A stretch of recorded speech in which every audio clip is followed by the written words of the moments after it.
Well, hello everyone, and welcome to tonight's Labor Appreciation Awards, Rise Above, a night of hope and solidarity, where we will be celebrating the incredible work of activists in our community from the past year.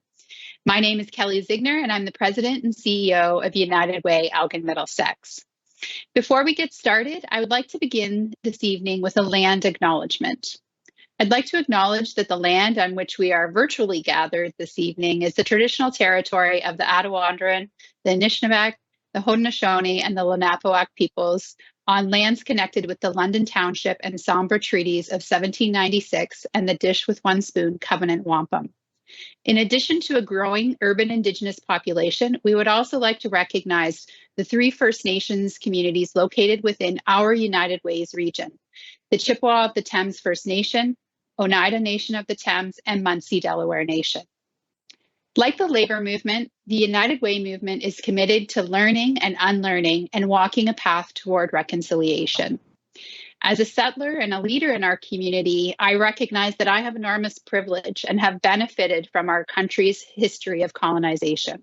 And as such, reconciliation to me is not just an organizational priority, but also a personal one. So I too have been on a journey of learning and unlearning and wanted to share a couple of things that I've learned only recently. As this is a land acknowledgement, I'll begin with the water. As someone who enjoys paddling and the peace that it brings me, I'm grateful to Indigenous peoples for their long history of being stewards of the land and the water long before settlers arrived. However, safe drinking water for far too many First Nations communities remains out of reach. We hear about boil water advisories on the news, but I've only recently learned that this is not a faraway problem. This is not only a Northern Ontario problem. This affects our neighbors right next door, people who share this community with us. We have 2 boil water advisories in our area at Oneida on the Thames and Chippewa of the Thames First Nations. So I encourage you to consider what your part in ensuring safe drinking water is for our neighbors, our Indigenous neighbors and First Nations that are located very close to where we are virtually gathered this evening. So that can be personal actions to be better stewards of the land and water yourself, or taking action to advocate on behalf of our First Nations neighbors who are still dealing with a lack of access to safe drinking water. The second thing I've really enjoyed and learned a lot from lately was a podcast that was put out by one of our partner agencies, ANOVA.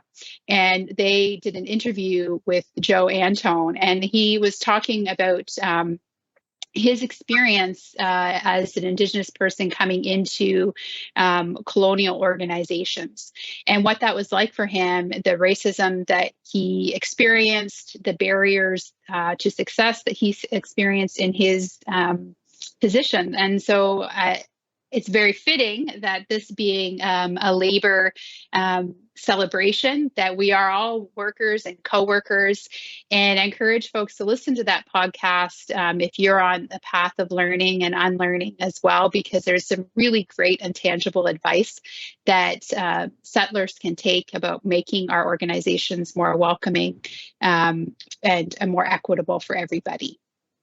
So I invite you to reflect upon this land acknowledgement, my personal thoughts, and what it means to your personal story and what reconciliation means to you. To bring, I'm very honored that we have Tina Stevens with us to do a Indigenous opening ceremony with us. Tina is very well known in the labor community through her work on the London and District Labor Council, the OPSU Indigenous Circle. She's a member of United Ways Elgin Middlesex Board of Directors, and we find her insights very valuable to our organization, and she's a treasured member of our labor community as well. So with that, I will turn things over to Tina. And I'd ask that you, this is a sacred moment that Tina is sharing with us, and as such, please pay close attention. At this time, pause from anything in the chat box, put your phones down, and really pay attention to the knowledge that Tina will be sharing with us.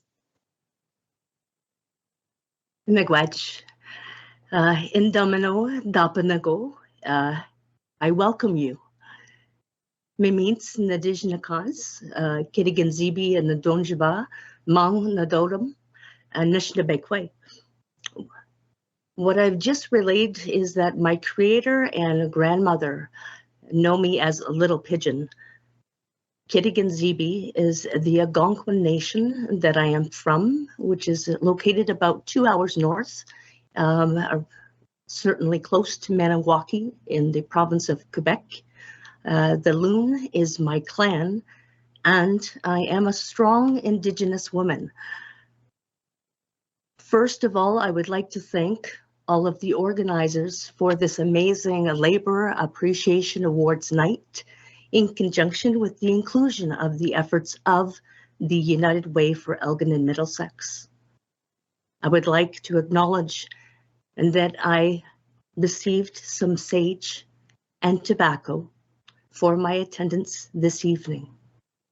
As well, thank you very much, Kelly, for owning and sharing your own personal land acknowledgement. Tonight, I would just like to begin with a story as told to me by my mother and other elders. Long ago, the trickster Nanabush was very hungry, as is the case with many Indigenous persons and people. And he was out in the bush. He had this idea of how he could get a quick meal. So he wandered down to the lake and saw a bunch of water birds floating around. Nanabush had this idea to call all the ducks and birds up to his place, where he would host a special and sacred dance for them. Wary of the trickster's ways, some of the ducks thought it might be a trick, but everyone else was going to this dance. When they arrived, Nanabush had this beautiful arbor set up for them to dance in. He explained to the ducks, this dance is so special that you must dance with your eyes closed or your eyes will turn red. That is how powerful this song is. So the birds and ducks felt honored. They did as they were told, closed their eyes, and danced around as Nanabush sang and drummed a beautiful song. Unbeknownst to the ducks, while Nanabush was drumming loud, and as they waddled by him with their eyes shut tight, he reached out, grabbed one by the neck, snapped their neck, and tossed them aside for an easy meal later. Nanabush was pretty proud of himself. As each duck went by, he would reach out, wring their neck, toss them into the pile, and kept on singing. He was getting a good pile going by this point. There was one bird who had a suspicious feeling like something was not right. It was a loon named Jingbis, and he decided to go against the rules and take a little peek. Lo and behold, he saw Nanabush killing all of his brothers and sisters. So he called out to get everyone's attention, like loons do. Wake up, my brothers, he's killing us, Jingbis cried out. So the ducks opened their eyes and quickly escaped back down to the safety of their lake. Jingbis wasn't so lucky. He stayed and he rushed them all out. And Nanabush grabbed him by the neck. He said, that's it, Jingbis. From this day on, you will have red eyes. And he kicked him in the butt. So he went flying all the way down to the lake.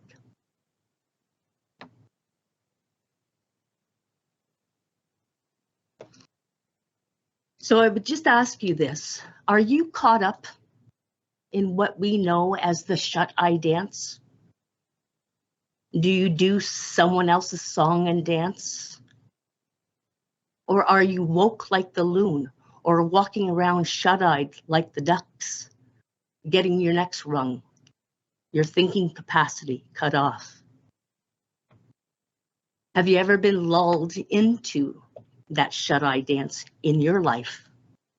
Just followed the crowd and didn't ask a question of what was happening?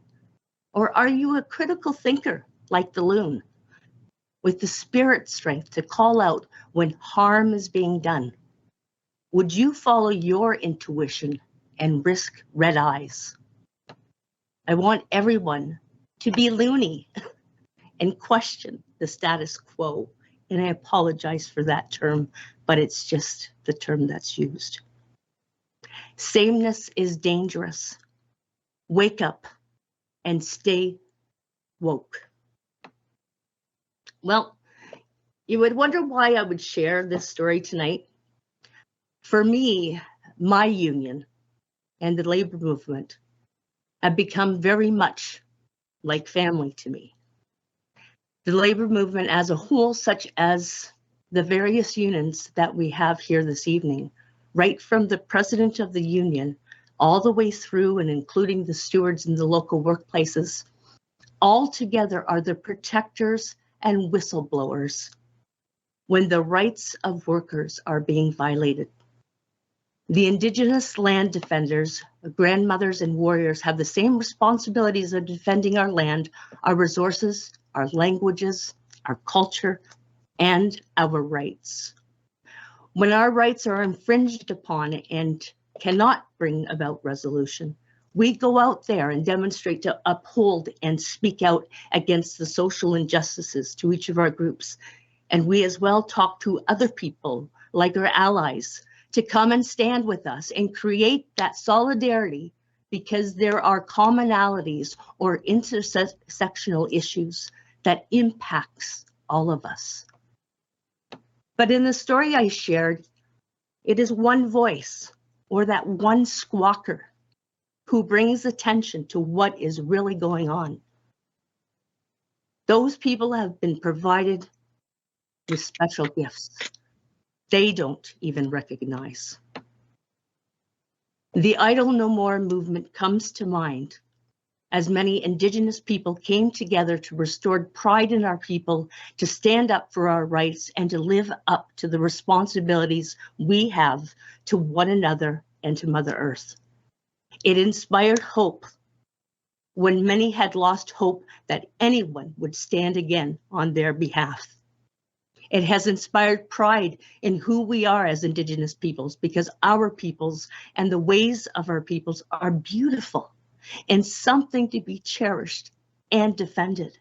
It has inspired leadership in those who had been so oppressed they thought they had nothing left to offer. It has inspired a reconnection to youth and our elders, citizens to leaders, and men standing alongside women equally.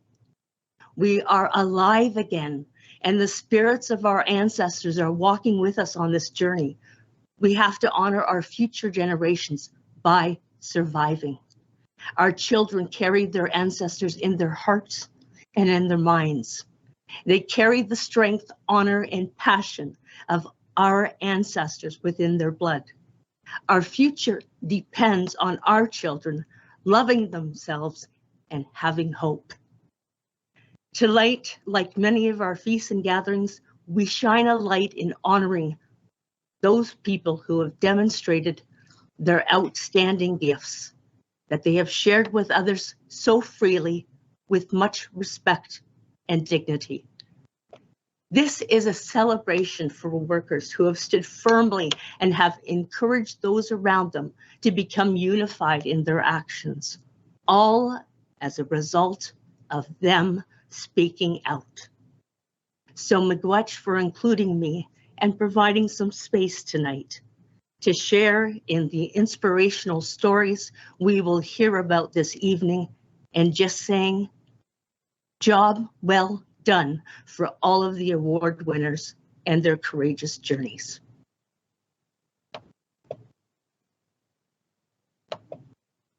Right. Thank you, Tina. Thank you for joining us here this evening. And thank you for sharing your knowledge, your wisdom, your language, your mother's story. What felt very deeply personal to be invited to hear that with you, and for sharing your call to action for all of us to continue to squawk. We are in good company with Labor brothers and sisters here this evening who we are celebrating their activism and the work that they do every day to fight for the rights of workers, for equity across our communities, and as we all walk towards this path toward reconciliation. We are honored to have you with us this evening. And again, thank you for sharing so much with us.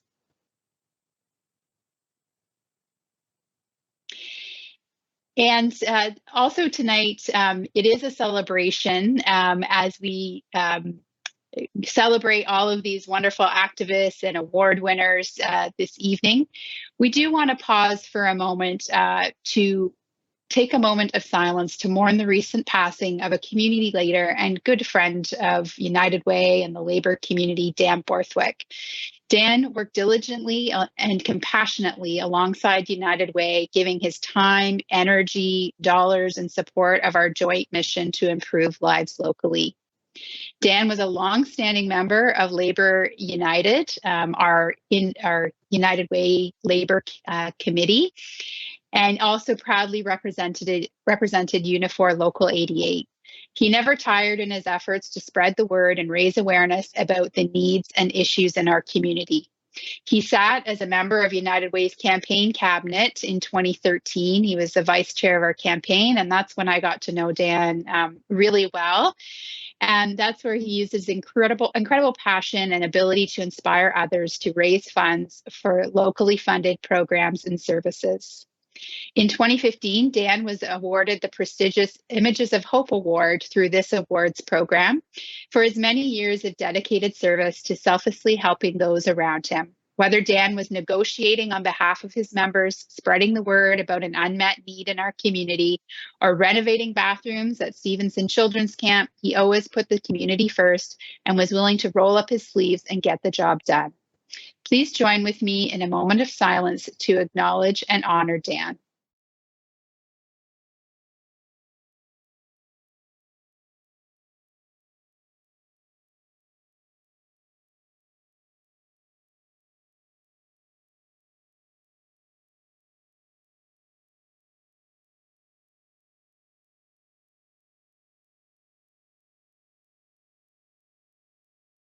Thank you. Just to note that we're thinking of Dan's family and his labor brothers and sisters as they walk with this path of grief and thinking about him in the days and years to come. And he leaves a strong legacy for all of us to live up to. We are all grateful to be here, if only virtually. We thought this would be in person this year, but the world had other plans for us, and I can't wait until we're back together. This is one of my favorite evenings of the year, celebrating this tremendous labor partnership that we have in our local region. And events like this, even virtual events, would not be possible without our generous sponsors. So I'm going to take a moment to recognize them. Thank you to our partnering sponsors, Unifor Local 27 and the London and District Building and Construction Trades Council. To our labor sponsors, Unifor Local 88, OPSU Region 1, QP Local 2361, LIUNA Local 1059, the London District Labor Council, the St. Thomas District Labor Council, and our supporting sponsors, SEIU Local 2, PSAC London Area Office, OSSTF District 11, Nethers Awards, Charterhouse Studios, and ATU Local 741. And also would like to acknowledge the partnership that we have with our local labor councils and our Canadian Labor Congress partnership. So that would include the London District Labour Council, St. Thomas District Labour Council, and the London District Building Trades Council, who are all well represented in our local United Way family, as we have them sitting on a number of our committees, including our board of directors. I'd also like to acknowledge some elected officials who have registered to be with us here tonight. Councillor Jim Herbert from the City of St. Thomas, MPP Teresa Armstrong, MPP Terence Kernahan, and MPP Peggy Sattler. Thank you for joining us. There is so much excitement to look forward to this evening. The celebration of our Labor Appreciation Awards winners and a message from each of them. We'll have a keynote address from Candace Dwarnick, who was a sponsored employee this year with us, and she's going to share her story of lived experience of intimate partner violence. We'll have some live music from award-winning local country musician Aaron Allen, and he is tremendous and all queued up, ready to go.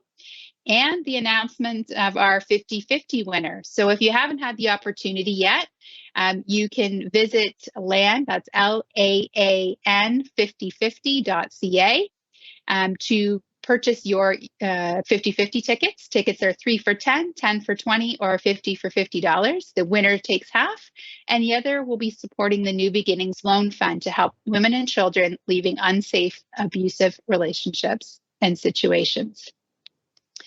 We're very fortunate to be connected to the labor movement, not only in our local community, but also at the national level. I recently got a chance to catch up with Sharon Lupton, the National Director of Labor Programs for United Way Centraide Canada, and we discussed a national perspective on the pandemic and what the impact that it's having from coast to coast to coast, from United Way's perspective, but also Sharon's work with the labor community. So let's check out the video. So I'm so thrilled to be here today with my good friend, Sharon Lupton. I had the opportunity of meeting Sharon over 10 years ago now, when she worked locally at our local United Way as the Labor Services Coordinator. And she kicked off a chain reaction of a line of really fierce, wonderful labor sisters who have held the position at our local United Way, who have gone on to do great things in their own right. So Sharon has now moved on to the national office. Many of you will know Mojde Cox, who has held positions in labor both provincially and nationally, and now is the executive director of Pillar Nonprofit. And most recently, our good friend, Danny Bartlett, who I'm missing dearly, working with her side by side, who's gone on to work at our friends at LIUNA 1059. So long history of women who have been working hard on behalf of local communities, and with the goal of giving everybody a fair shot at a good life. And I should mention, with Danny's departure, we do have a vacancy right now that we'll be posting for that position. And I know there are lots of friends in our labor community who would be incredible in that role. So please watch our United Way website and check out that posting when it's available later this week. So Sharon, we're still in the midst of this pandemic, and I've said to a few people, it was the worst of times, it was the best of times. And, we're seeing that certainly in local communities, the worst of times for sure, for many individuals, families, and workers. The times are very difficult as people are trying to balance their own mental health, trying to put food on the table, making impossible choices. And dealing with things like intimate partner violence that have been on the rise. How does that resonate with you, and what are you seeing at a national level? It's really across the board, Kelly. I think that story reflects, I think, from coast to coast to coast. I think the pandemic has really shone a light on the inequities that existed pre-COVID, to be quite honest, and right. The pandemic, I think, has just exacerbated all of those issues, all of those inequities and injustices, and creating that chasm of injustice, and people are having to navigate worse conditions than pre-COVID. Those that are facing inequity and that growing inequality. So I think that's really echoed across the board. We saw that the uptick in calls to 211, in inquiries online to 211, that really throughout the pandemic have risen to levels not seen prior. Yeah. In some ways, when you say this has been ongoing issues even before COVID. And I feel like, tonight, as we're with our labor friends, we're somewhat preaching to the choir, because these are the issues that the labor community has been advocating for and raising alarm bells about for quite some time. So, what I've found to be a good thing, a silver lining in the pandemic, is more people paying attention to these issues, issues related to equity, justice, reconciliation, has been a really important part of the pandemic, and the labor community has certainly been a part of that. And along with, that sort of positive and silver lining, I also said it's the best of times, because we are really seeing communities come together in new ways. It's strengthening relationships and partnerships, with our local labor partners who are really rolling up their sleeves and ensuring that, people in our communities are looked after. How does that reflect what you're seeing at a national level as well? Yeah, absolutely, Kelly. It's been wonderful in that when disaster strikes, you soon really see who your friends are, and United Way and Labor are working hand in hand across the country to address a lot of these issues. COVID again has exacerbated all of those pre-existing conditions, and have added layers of other challenges with mental health, with access to childcare. People are working from home, and then all of a sudden they had to be a teacher and try to get their kids to school from home. So I think labor has really come to the plate for the social issues. We've had collection drives for food. We've had donations specifically and exclusively for dealing with the pandemic issues across the country. And it's hard, I think, to volunteer under the conditions when we have public safety policies that tell us to stay home and avoid interacting with people, but the needs are still there. And so it's, people have stepped up to volunteer in a different way, through connection to isolated people, using technology, delivering food to porches, that sort of thing. So it's been really, we've kind of learned on the fly how to support our most vulnerable people in the community. And across the country, labor has really stepped up. And of course, in Elgin, Middlesex, it's always warms my heart to hear about all the wonderful things that are happening in the community there.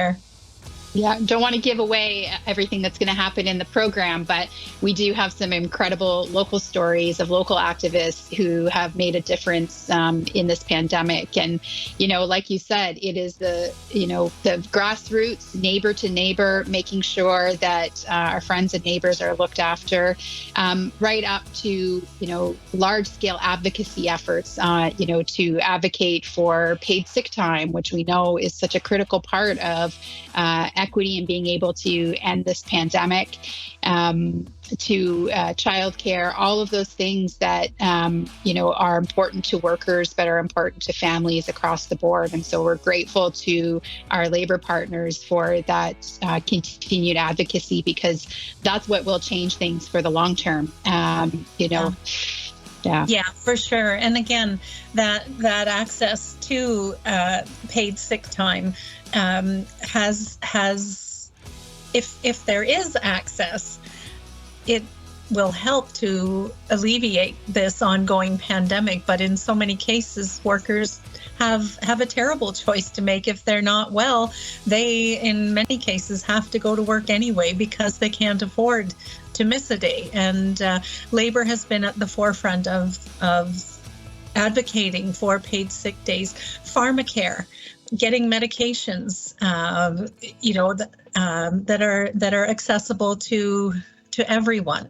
Those those privileged few that have drug plans have been probably fine, but what about those that don't? And so Labor again is leading the charge on a universal national pharmacare program, along with childcare is so important. Essential workers need to have quality, accessible childcare as well. And again, those are issues that were pre-COVID, will be post-COVID, but have had a real light shone on the inequities and the accessibility to some of those programs.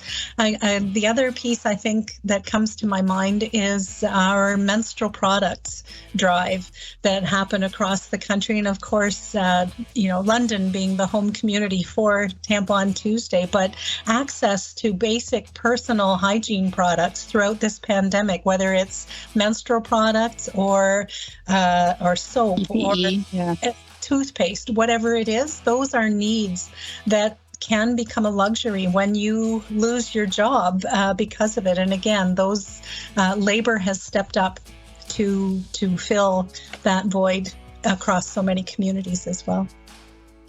Yeah, it's we're so grateful at United Way to have this incredible partnership with the Labor community. You show up for us in so many different ways, from frontline volunteering to contributing to your Workplace United Way campaigns, and then that large-scale advocacy that really does move the needle on some of those bigger issues, those root causes of why we have to do the work that we do, both as the Labor community and as United Way. So I know Sharon and I could talk all night, but we have some great awards to get to. We want to hear about those great stories and those Labor activists that are making a difference in our local community. So thanks, Sharon, for joining us. I wish we could be in person. I miss your rapping and all the shenanigans that you get up to when we have our in-person events. So hopefully next year we'll see you again.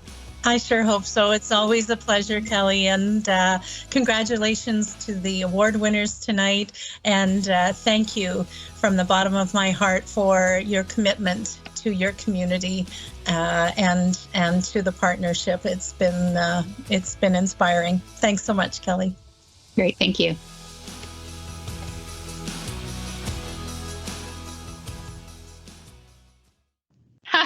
Here I am. I can't believe it. Muted and talking about how wonderful Sharon Lupton is. So hopefully, Sharon, your ears were burning as I was talking on mute. Also, just wanted to recognize we have a great team at United Way that includes a labor services coordinator. Typically, that was most recently Danny Bartlett, who's moved on to work at LIUNA. And that position, as I mentioned in the video, is we're currently recruiting to fill. And so I know there'll be some really great people listening in on this meeting tonight. I encourage you to visit the United Way website to learn more about that position. With that, want to kick things off. I'm really ready to start hearing about some of these great Labor Award recipients this evening. Joining me tonight will be Lauren Donahue, who is legal counsel for LIUNA Local 1059, and she's the United Way Elgin Middlesex board member, and she'll be here to help announce our winners. And I understand, Lauren, that you're having a little bit of a Labor Appreciation Night viewing party at the LIUNA offices.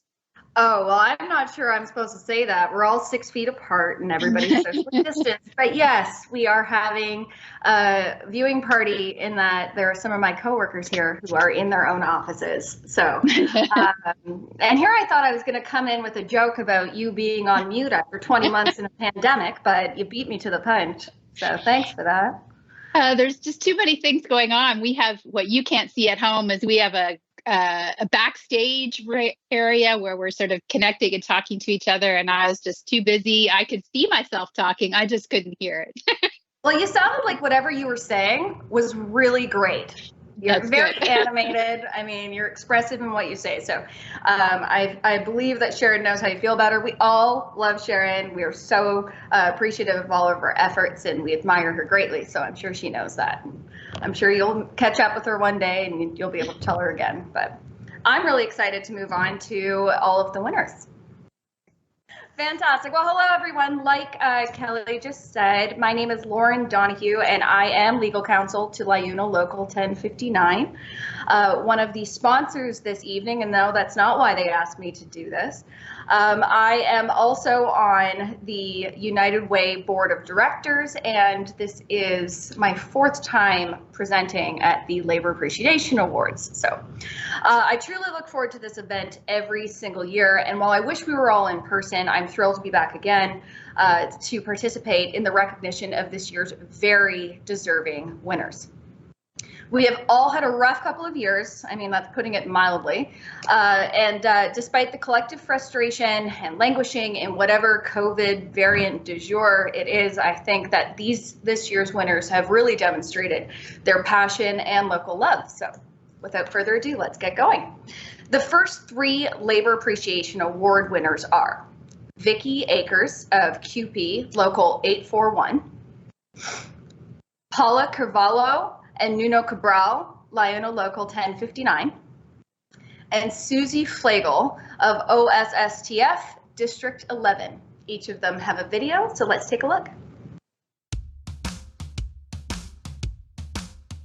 My name is Vicki Akers, and I work for the County of Elgin in the libraries and in long-term care facilities. I belong to the QP union. It is important for me to volunteer because I was asked one Christmas from my kids once they started working, "Mom, what do you want for Christmas?"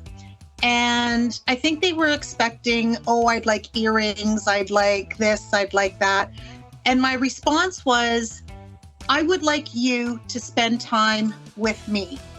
I would like us to sit down and have a lunch, and I would like you to tell me what's going on in your life." Some of them were off in university, some of them were just busy with school. And as I kind of thought about that, I thought, you know what? I could say the same for my mom. I could buy her flowers, I could get her wine, but I think most of what she wanted was my time. So I started to volunteer because my time is something I have a lot of, and my time is something that doesn't cost me anything. And my time, I can do whatever whoever needs me to do, I can do it. So that's why I volunteer. I volunteer because it allows me to give my time in a positive way to someone that could just use some help. I choose to volunteer in partnership with the United Way because, again, I reminisce about my time in high school and the Red Feather football games and the things that we did to support the United Way. And it reaches so many people on so many levels with so many resources. And I just felt that an organization that has been helping people this long for this many years in so many ways deserves my attention and my effort. Okay, It's true. Like, I look back on my life and the United Way has always been there. You hear United Way and it's like the Grinch. Your heart grows 3 sizes as soon as you say, "I'm doing this for the United Way." So you see them dig a little deeper in their pockets. You see them, help a little more. And I think that what the United Way has done for everybody in the community should be applauded. During this past year, it has been hard on everybody. So something that I tried to do was I started shopping for long-term care residents. Shampoo, deodorant, candies, you name it. I would take a list because I know families couldn't do that on a regular basis. So I was kind of like their online shopper, except I was their in-person shopper, getting the list, going and getting it and bringing it back for them, hopefully in a somewhat timely manner. And then through the library, we had a lot of patrons that just did not feel comfortable coming in. So I started delivering books and leaving them on their doorstep, just because I didn't want them to not have books to read. It can take you anywhere. It's adventure after adventure, and that's not something I want people to give up. So those are some of the things that I did to try and bring a little joy through my volunteer. Not just our community, but in 2022, I hope for the country, for cities, for our community, that little by little, we can get back to what will be our new normal. I think we also have to remember that this whole pandemic has brought so many trials and tribulations to each one of us. And I just have to be cognizant of what I feel is a big trial and tribulation that I'm going through might be someone else's small trial and tribulation. So I'd like to get back to a new normal. Thank you to everybody who has helped us get through this pandemic. And I just think we need to be kind to one another. And I think the power of a smile is very underestimated. And for somebody who's having a bad day, a smile can be more powerful and make more of a difference than we can even imagine. So my final thoughts are, continue to be kind, continue to do your best, and together we will get through it. I am united in local love because I believe that a close-knit community is an engaged community, and an engaging community is thriving. And I just want my community to be a thriving community.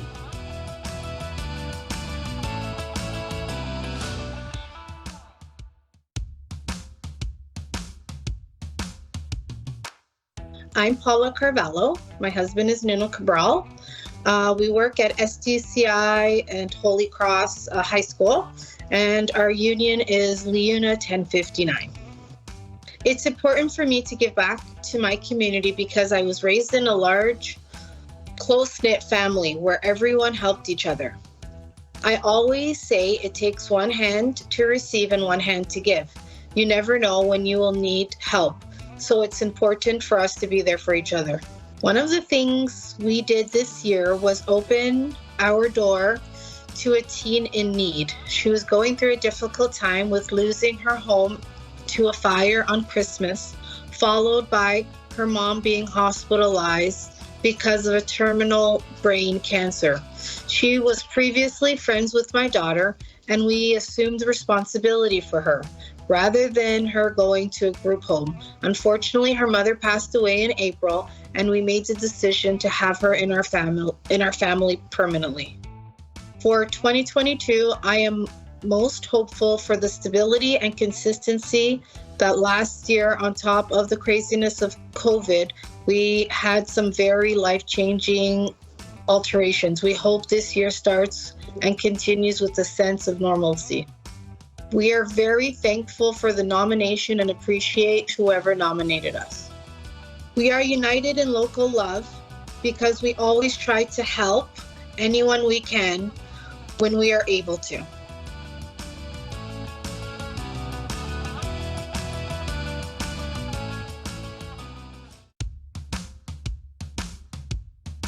My name's Susie Flagel. I work at Strathroy District Collegiate Institute. I've been here for 20 years, and my union is the Ontario Secondary School Teachers Federation, District 11. I think it's important to give back to the community because I had excellent people who volunteered and offered me opportunities as a young person, and so I just want to offer those same opportunities to the young people today. United Way does excellent things in our community, helping people who are disadvantaged, helping kids get off on the right foot in their academic careers. And so I think they're an important charity to partner with in those respects. So I think the main thing we did was just try to keep students engaged and to provide them with opportunities to to get together with their friends via online, or we offered up some things in our community. We had an Easter egg hunt, although less participatory than in the past, but we still tried to offer as many opportunities for the kids to get involved as we could, even though we were online and not necessarily in person. I am hopeful for our young people. I have the opportunity every day to see really talented, great kids, and I'm hopeful that they come out of COVID and they've taken this adversity as an opportunity to grow and to get stronger, and I hope that they see the potential that I see in them. And I'm also hopeful that the community can come together and do great things for the young people and for each other. It's nice to have opportunities like this where we focus on the positive things that have come out of COVID and that are going on in our community, instead of focusing always on what the negatives are, instead of looking at all things bad. I think it's nice to focus on good things that are happening. I'm united in local love because we're stronger together.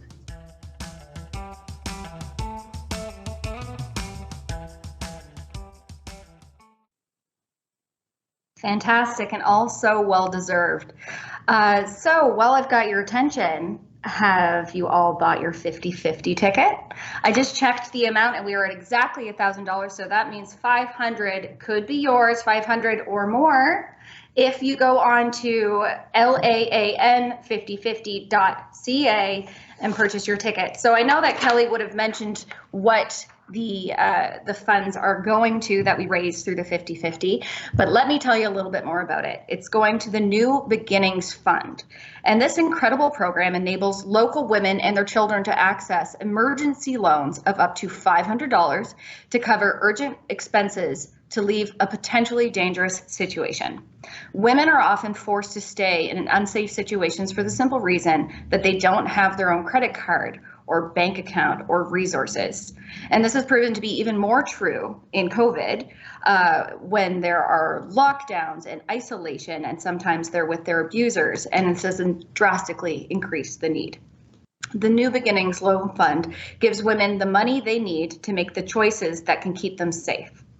So the winner for the 50/50 will be drawn at 8:45, so almost an hour. So please log on and support this meaningful cause.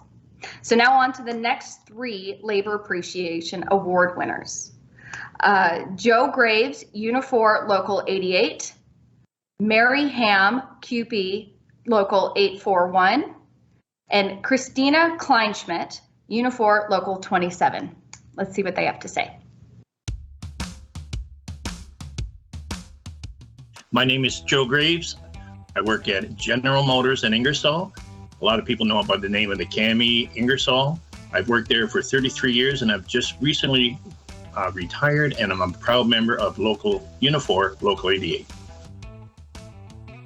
It's very important to volunteer, and I think as leadership in a union, it's very important. It shows the members that you work with that if you're volunteering, they volunteer. And sometimes it's to help out people who, at the time in their life, they need help, assistance. So I've always tried to volunteer and tried to get other people to volunteer because it's something that everybody needs the United Way. Over the years, we have worked with 2 offices, the Oxford and London United Way.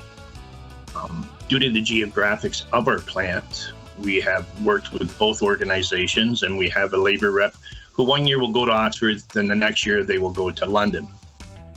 There is so many agencies that work under the umbrella of United Way that a lot of our members will benefit from it. And I believe at some time in their life, not even knowing that they're using an agency of United Way, every one of our members or a family member of our members have used United Way. And it's very important that we stay with the United Way in the regional. And I think the combination of the London and the Oxford partnership has worked out very well for our members and the community.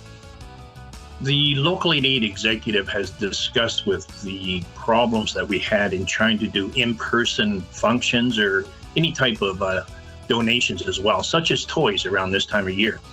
We have a social justice fund that we have negotiated, and it's $100,000. And in past, we have made donations of $25,000 on a bigger scale to, say, Big Brothers, Big Sisters, and some other agencies. What we decided to do, because everyone is hurting because of COVID, is we have made donations to the area, some of the smaller area food banks of $5,000. We did that last year, and we're doing it this year as well. And they are so appreciated of the $5,000 helping out, because as everyone knows, COVID has really hurt everybody, but it's trickled down to all the agencies that work under the umbrella of United Way. I'm very hopeful as we move into 2022, the COVID issue starts to resolve itself. We have seen some progress, but unfortunately there seems to be another strain right now. But what I really hope is everyone gets back to work on a full-time basis. And this trickles down for United Way as well, because I know a lot of their funds are from hourly donations. So if our members can get back to work full-time and everyone's working, the donations will increase. United Way will benefit from it, and then the people who use United Way will benefit as well. At this time, I have the opportunity to thank United Way. I could not believe, once I took over as president, what the United Way does for everybody. And I think everybody at one time has had a family member, a friend, somebody has used one of the agencies of some that's associated with United Way. So I think it's very important to say thank you. This is my last chance, because I am retired now, but to say thank you to every United Way personnel and employee. Well, people who work for the United Way are a different breed. They really are. They're infectious as far as being ambitious, being happy, always smiling. And I just think United Way does a great job on picking the people that they choose to work for them, because they do a great job. And my last thing is, I'd just like to say goodbye, thank you to Danny Bartlett. She was who I was with and kind of worked with over the years. And I just wanted to say thank you to her and good luck on her future jobs. I'm united in local love because it helps those who need it, both love and assistance. And I think it's very important.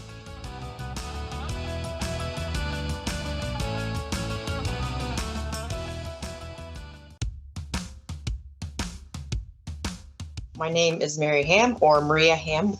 Some people know me as Maria. I work, I primarily work at the library, but I also work at the long-term care home, the local restaurant that we have here, and town council. So I don't know which job you want me to tell you. I'm with the QP union. The community's been good to me. I've always appreciated community. People want it, they need it, and they thrive in it when there is community. And when you give back to the community, it gives back to you. And you can see you're helping people. And that's really what's most important, is that you're helping people, because everybody needs help at some point. And I used to need a lot more help than I do now, so I figured it's my time to give back, so I give back. I support United Way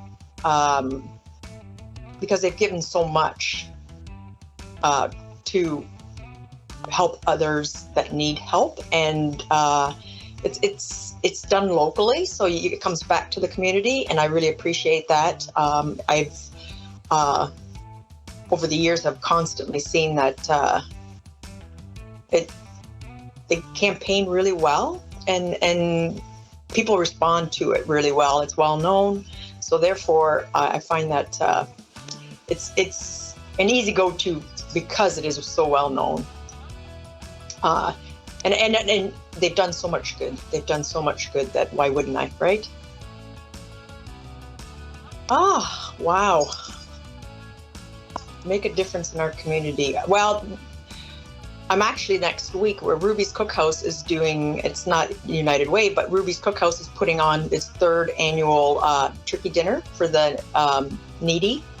And since I work there a couple of days a week, I've kind of been a part of this, and it's been really, really helpful to see that people respond to that. Food is a huge part of community as well. So giving something at this time of year to people that may not have turkey dinner, or even that community, or especially during COVID, that the people have not had the community. So to get a really delicious hot meal has been super exciting. And last year we did deliveries, and it was so great bringing the food to people's houses, because obviously with COVID you couldn't do that. So that's one way. That's one way that I've given back with that particular job. I am most hopeful for the very thing that is the basic thing that we need, the community being able to have more things that we do together, because I'm working in the public library, you know, you see so many different kinds of people, and being a public service, you cater to all, even the ones that don't particularly need a library, but they use it for their own use. So I'm happy that things aren't locked down right now, because that is the one essential thing I like to do is bring people together. Like, even if it is just a couple people, or connecting somebody with the right book, or connecting somebody with, like at the long-term care home, I love, I do all the things that I'm supposed to be doing. And then I get that sweet time where I get to be with the residents and spend time with them. And sometimes I've been able to give them the things that they really need. And it's so small, and it blows my mind. I love that. So I'm hopeful for more and more of that as we move forward. Give a shout out to the amazing people that I work with. Honestly, like, there is, I saw the boot drive for the Corner Cupboard, our local food bank, and they were just astounded how much people were giving, but they said Elmer always gives. So I want to give out a shout out to all the people that volunteered, that give of their time, of their energy, of their love, their caring, and also the people that I work with. Like, I find people, for the most part, want to help. They want to be part of something that's better. And to name names, there's just so many. I wouldn't even be able to start with that. I'd keep you here forever. But yeah, I have some incredible coworkers and community people that makes helping easy, I guess. Yeah, especially the volunteers at our homeless center that we have now. That's been an amazing pull through. I don't get as much time as I need to be able to volunteer there, but there's just some incredible staff there that are volunteers that are helping to make a difference in our community, giving hot meals and a place to shower and a place to crash at night. So, and a safe place. So there's too many people. I want to shout out to all of Elmer. How's that? I am united, local, and love, because in the essence, I can't not be that. It's been given to me so many times. I can't not be that.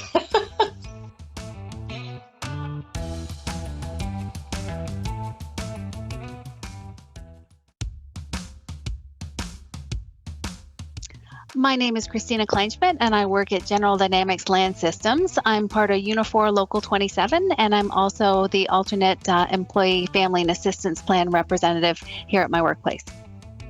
It's important for me to give back to my community because 20 years ago, I found myself in a place that I needed some resources from the community, and there were some wonderful people that helped me back then. Ever since then, I said to myself, once I'm in a better place, I'm going to make sure that I give back. So that's why I find it's important to give back. I choose to partner with United Way because they deal with many different organizations.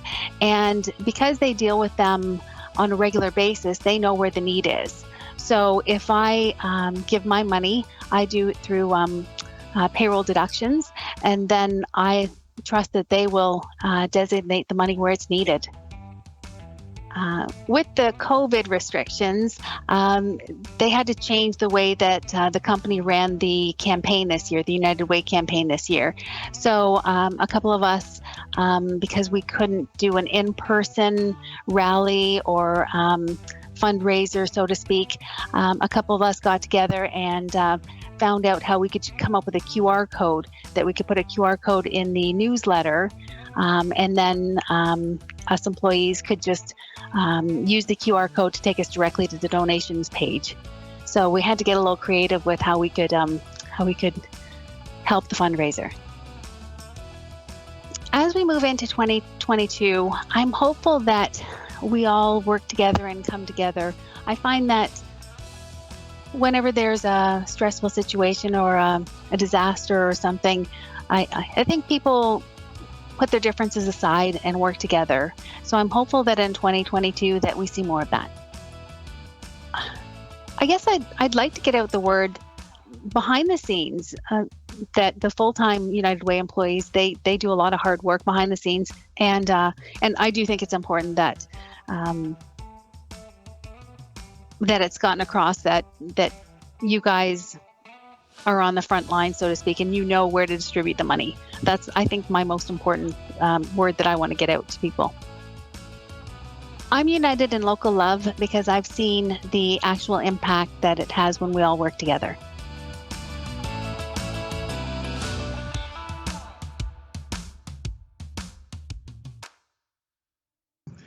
Kelly said that she took the mute monster away from all of us, and yet I did it anyway because apparently I'm new. Anyway, congratulations to Joe, Mary, and Christina, all wonderful videos. I loved watching them so much that I muted myself. So let's move on to the next 4 more Labor Award recipients to celebrate this evening. We've got Gary Surowen of OPSU Local 109, Barb Polovich of UTE PSAC Local 00017. We have Paul Loosely of United Steelworkers District 6 and Sarah Wells of OPSU Local 109. We were unable to connect with Gary and Barb in order to get videos, but Barb did send along some comments.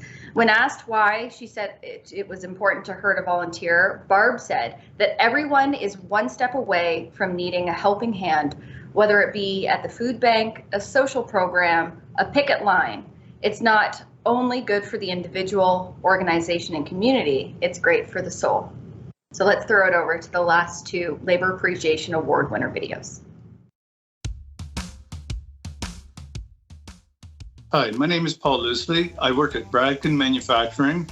I'm the president of the Southwestern Ontario Area Council for the United Steelworkers. It is important to me to volunteer because it's what we do to build strong communities through strong unions. We choose the United Way because they like to build strong communities, and we support all organizations that are like-minded. One of the things that our team did, we contacted our locals and asked them to support period positivity. We were able to collect $1,500 to purchase hygiene products that we were able to take through our community. We deposited carloads to Sarnia, Tilbury, Lakeshore, and London, and Stratford. As we move into 2022, I'm hopeful that all our communities will stand up and support the communities that are in need. Our union helps communities throughout the country. We help all kind of organizations. We're good at supporting and helping in our communities. We're just not good at taking praise. Last year, we raised over $1,500 for 519 Pursuit for socks. 1,509 socks, the whole back of my truck was full. I'm united in local love because love is stronger than hate.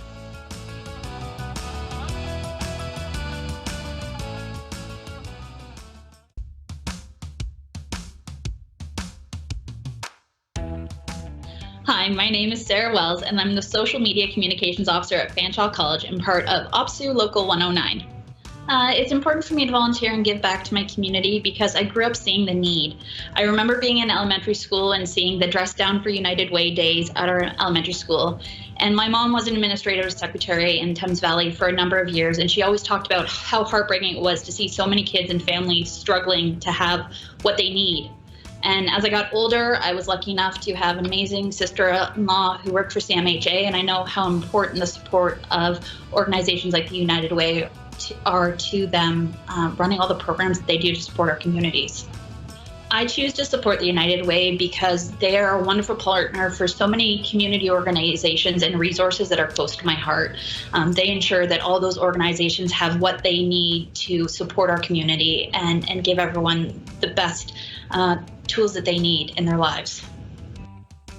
Well, being that my background is communications, I think communications was really key for us in this last year. Without having our events on campus and people to walk by and to pull them in, we really had to focus on storytelling and making sure the message was going out to all of our teams. So Dan Boyce, who I work with, did a lot of amazing work on our internal communications. Amelia did some great work with our champions to make sure that they had all the messaging they need to send out to all of their departments and areas around the college. We just worked really hard to make sure that the message was in as many places as possible so that our community knew why it was important to support the United Way. As we move into 2022, I am most hopeful that our community will begin to recover from everything we've gone through in the last 2 years. And I know for a lot of people that it'll be the support of United Way programs that will help them to find the footing they need to find stability in their lives. So I'm gonna go with my shock. So honestly, being recognized threw me for a complete loop because I work with such an amazing large team at Fanshawe who are so inspiring. Everybody works so hard. And not only do we have this amazing team who runs a campaign, but we are supported by an incredibly generous community that continues to blow our minds year after year with how much they give and support everything we do for the United Way. So this recognition should not be mine alone. It should be for our entire Fanshawe community.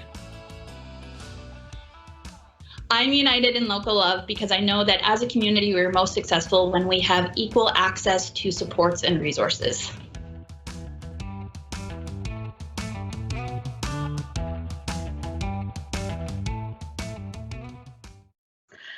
Hi, everyone. I hope you're enjoying the evening. We've had some amazing community winners, and it just makes me so proud to be part of this community. My name is Sue Fairweather, and I am the chair of Labour United. I work full-time for Community Living London as a direct support professional, and I am the OPSU Region 1 Provincial Women's Committee representative. Tonight, I have the honor of presenting the Partnering with a Purpose Award. This award goes to a group of dedicated people who work together to create a community where everyone matters. This year, we are honored to give the award to the Regal Drive COVID team and the Dissing Crescent COVID team who stepped up at a Community Living London during the pandemic. It was at a time when vaccines were just rolling out, so the majority had not been vaccinated at that time. This particular group means a lot to me as they are my friends and my coworkers on the front lines. We recently chatted with two representatives from the teams, Nancy Paris and Moira Muldoon. Let's check it out.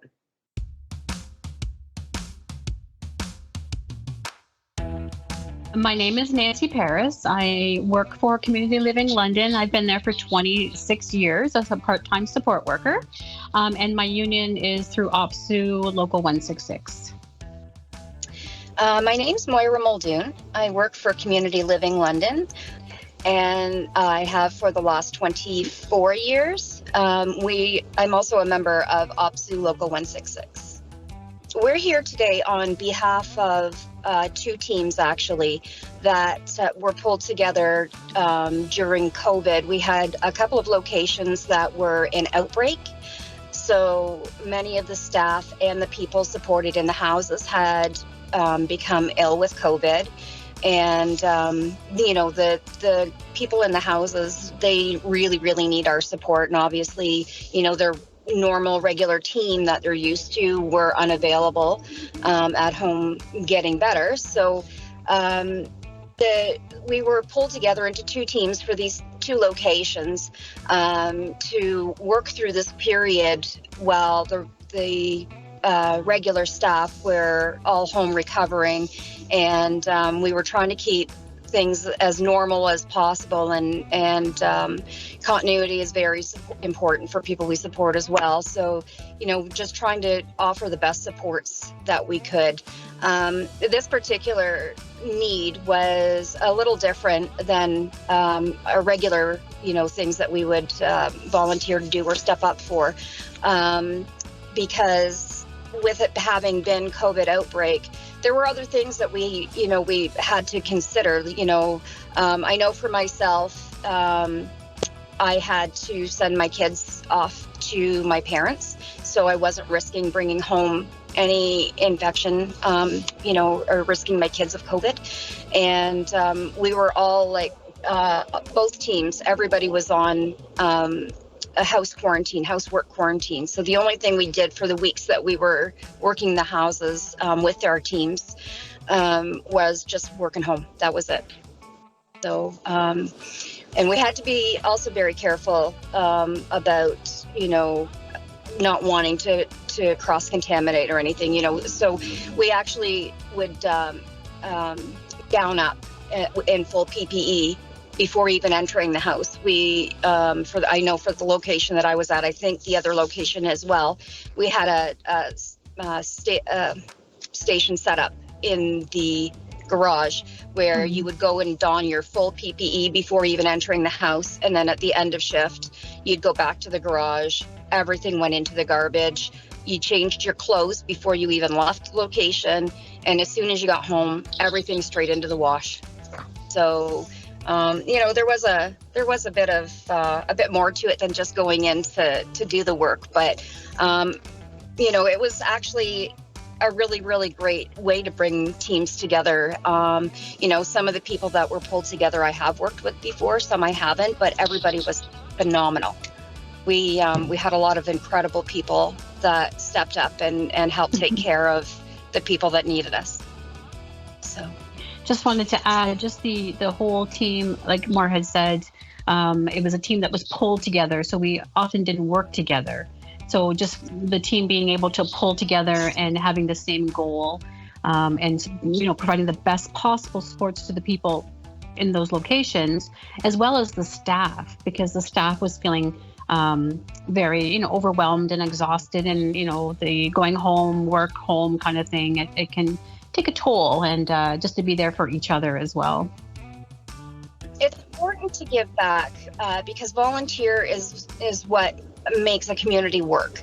We all kind of need to pitch in to help one another, and especially during this time of COVID, it's been particularly difficult for not only the people we support, but also the staff members have really had a bit of a rough go. So I think when we can pitch in wherever we can, it really just helps to take that load off of somebody else, to kind of give them a break, or you make sure that the people we support are getting the care that they deserve and that they need. And so it's very important that we're all pitching in just now. Well, it's important for me to volunteer because it helps me to connect with others in my community, and provides me the opportunity to help others in a selfless way. As Maura stated, it's been pretty challenging for both the staff and the people we support throughout this pandemic, and just providing and doing what we can to help them move through that is important. I chose to support the United Way because it provides local expertise and leadership that helps engage people to build stronger communities. And United Way is known to fight for health, education, and financial stability of every person in every community. United Way is an organization I choose to partner with because they do so many wonderful things for our community. Specifically thinking of Community Living London, they have funded a number of programs that we've run that have been extremely beneficial to the people that we support. I get to see firsthand the positive impact that that kind of help can bring to the people that we support, and offer some enhancement to to their lives and whatnot. Well, Maura's right with the flexibility and staff. Just there's sometimes you get that last minute call that you have to go to a location because there's, for various reasons, they're short staffed. But we also ensured we continue to show appreciation to each other and showed individual supports, recognizing efforts of the pandemic and the challenges and how challenging it was on everyone. Just being empathetic to other staff members and trying to keep a light of what's currently happening with the pandemic and trying to ensure the teamwork and the team stayed together. I'm hopeful in 2022 that we really gain more ground on getting control of COVID so that life can go back to as normal as possible. It's particularly hard for the people that we support, and a lot of times they struggle with these changes. Life isn't the same as what it was before. They don't have the same freedoms as they did before, in an effort to try to keep everybody safe, they can't go where they're used to going and doing the activities they're used to because everything has closed. So I'm hoping that next year, we really can gain some ground and things can start opening up and becoming more normal for everybody again. I really want to thank all the members of the team that had come together to work at these locations. Everybody was fantastic and worked really, really well together to cover this need and provide the best supports that we possibly could for the people in the houses that we were supporting. And it actually, it all seemed to come together quite nicely. And we had two very strong teams put together that were more than capable of handling, the challenges that we faced in working in homes that had outbreaks.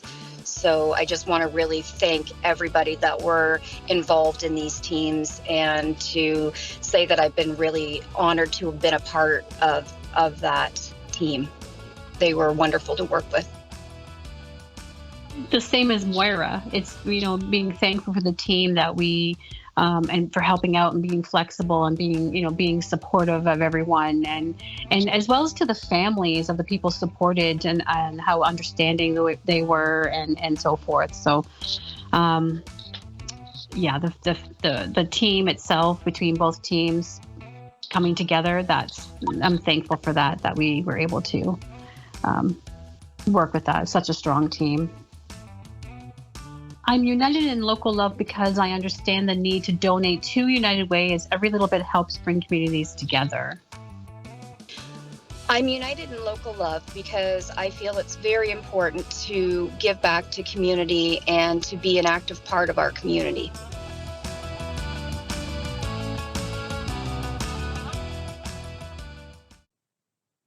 Congratulations to the Partnering with a Purpose recipients.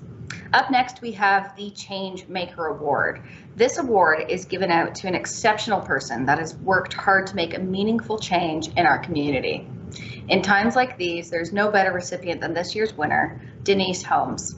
Let's learn a little bit more about this change maker. My name is Denise Holmes, and I work for Dollar Tree.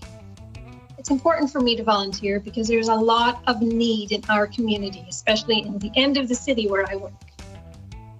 One of the things that my team at work do is we partner with groups in our community, such as a group called Just a Group of Friends. And we have a bin in our store. We put in mitts and hats, toiletries and food. We just simply ask customers going through if they would be willing to purchase an item to put it in the bin, and then they come pick it up and they take it out to the less fortunate in the community. As we move into 2022, I'm most hopeful our community won't give up on the people who have maybe given up on themselves. I'm united in local love because if we all help just a little bit extra, we'll all be better for it.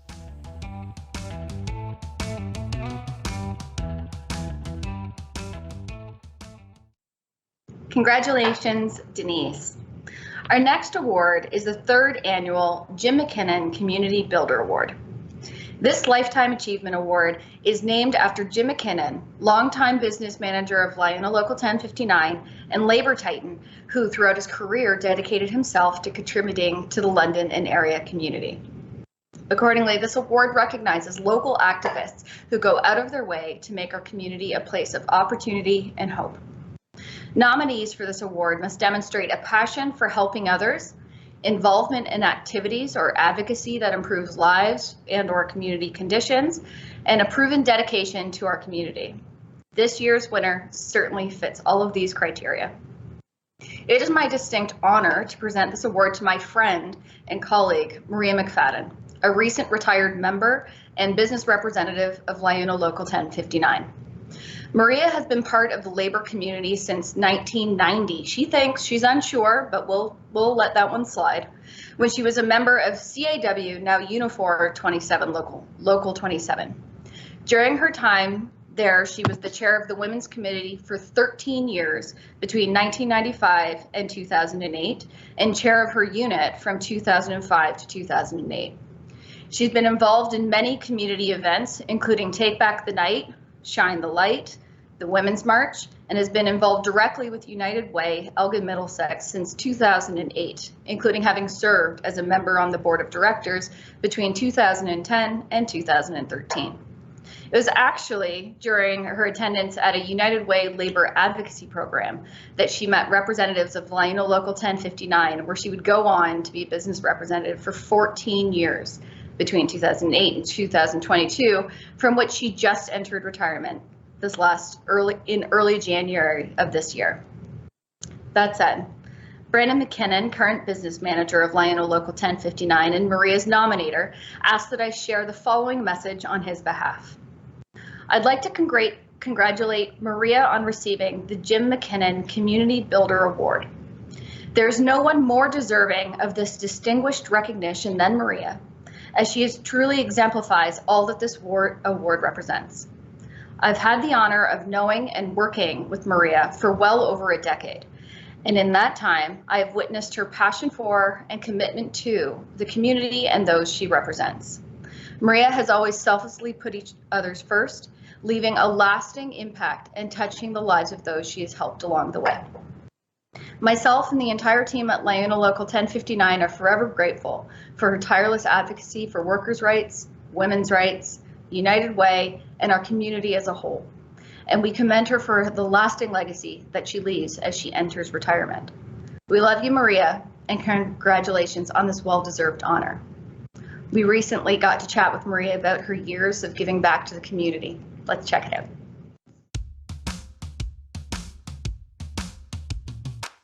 My name is Maria McFadden. I am a business representative for Liona Local 1059.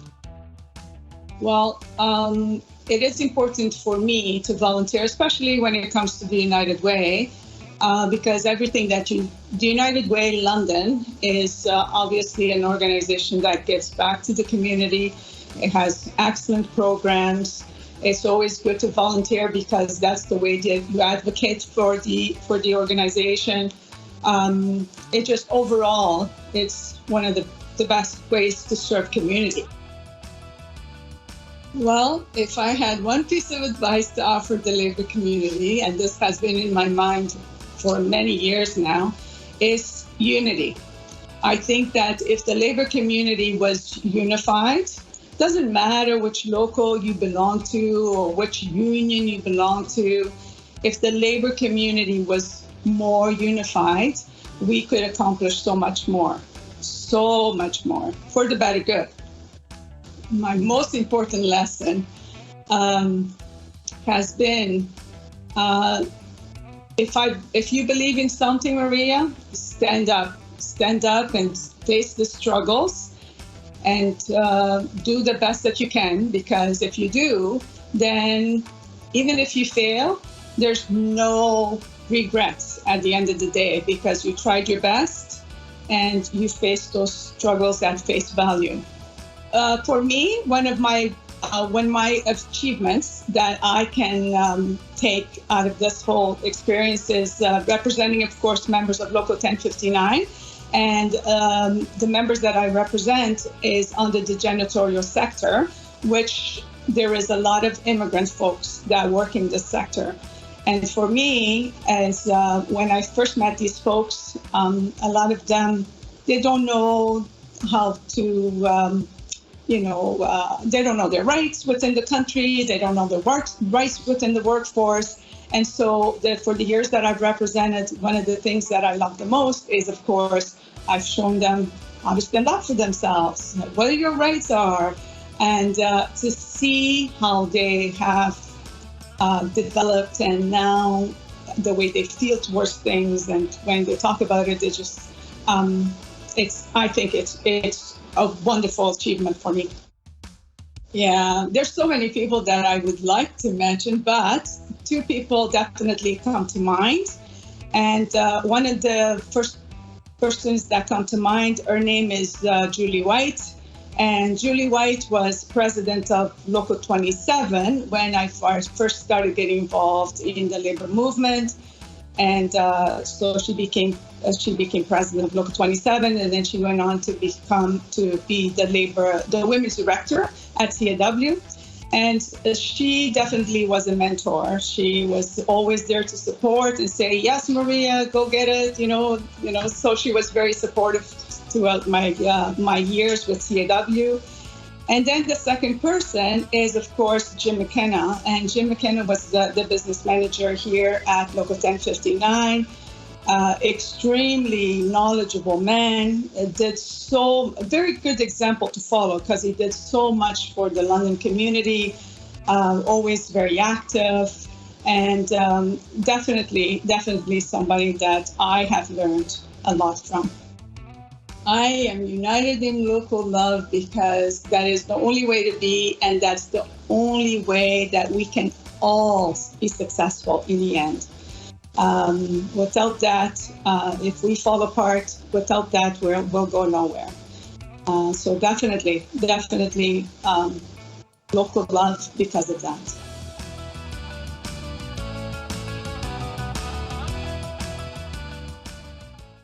Congratulations, Maria. It's one I can honestly say I'm thrilled, absolutely thrilled about. We have one more award to celebrate this evening, but before we get there, I want to remind everyone that there's only 15 minutes left to get your tickets for the 50-50 draw. So last I checked, we were sitting at $1,180. So half of that could be yours or maybe more. Just go to LAAN5050.ca to purchase tickets. Tickets can be purchased for 3 for $10, 10 for $20, or 50 for $50. And again, all of the funds that don't go to the winner will be going to the New Beginnings Loan Fund. Everyone, make sure you get your tickets. While you do, let's listen to some truly local talent. We're fortunate to have our 2021 CMA Ontario Male Artist of the Year, Album of the Year winner, and local country star, Aaron Allen, with us. Aaron's music is deeply rooted in the singer-songwriter genre and is inspired by greats like Lyle Lovett, Steve Earle, and Bruce Springsteen. Aaron has generously given us his time tonight, so let's tune in and listen as he treats us to a couple of his songs. Go get your 50-50. Go get your 50-50. Thanks, everybody. I appreciate being here tonight. It's an honor. I was here last year. I want to congratulate everybody who won. You guys put in so much work above and beyond, and it's really nice to see you all appreciated tonight. And thank you, the United Way, for having me back. So yeah, I won a couple awards myself this year. I won a record of the year for a record called Highway Mile. So check it out. It's out there, and I might as well play the title track from that song. I don't want to talk too much. We don't have too much time, but this is a song about my wife and myself called Highway Mile.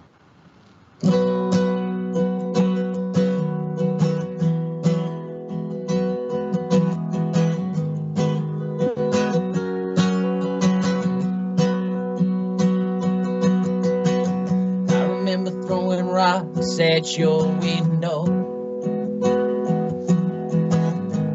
back for my first cell phone.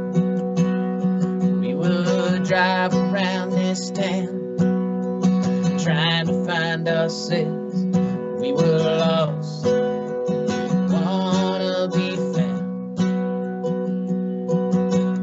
Things ain't what used to be. Won't you take a ride with me? Honey, let's get in that car tonight. Pretend it's still 2005. Forget about this world for a while. Let's get lost in that highway mile. Yeah, let's get lost on that highway mile.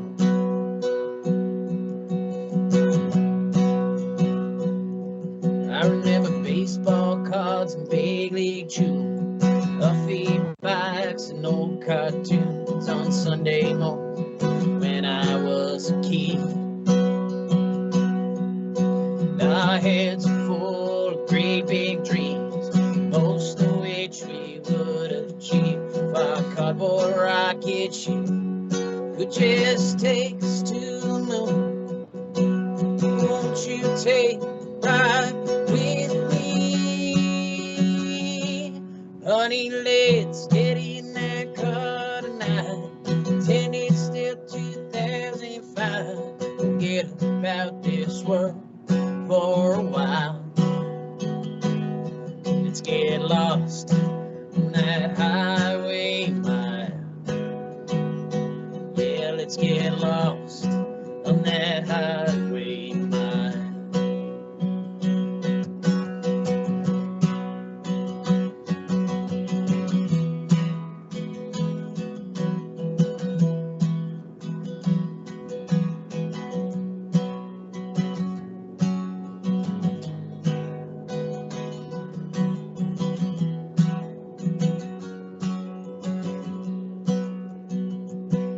Honey, let's get in that car tonight.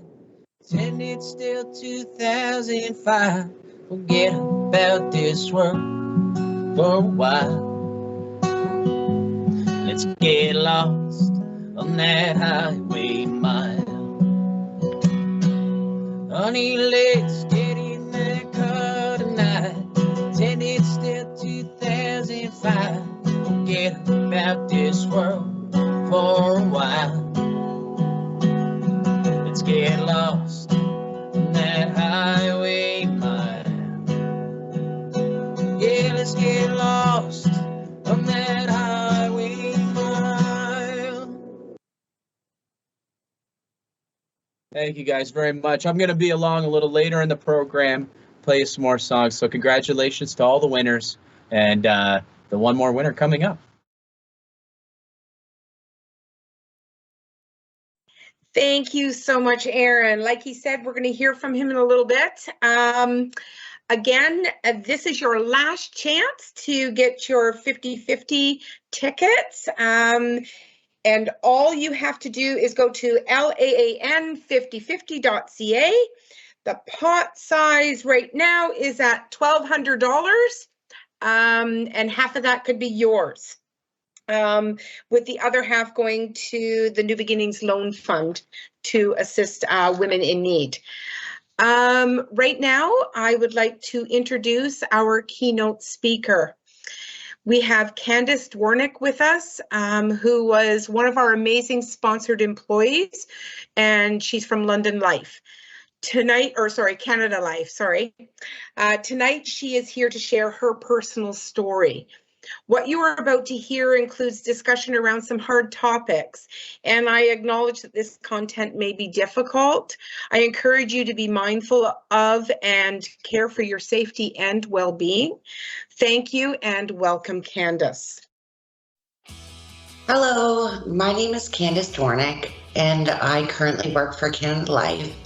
I was the United Way Elgin Middlesex sponsored employee for my company for 2021. I am grateful to both Canada Life and United Way Elgin Middlesex for giving me the opportunity to experience the role of a sponsored employee and support our community. I would also like to thank everyone for attending tonight. I am humbled and honored to be a part of this special event that is celebrating amazing activists in our community and raising funds for the New Beginnings Loan Fund.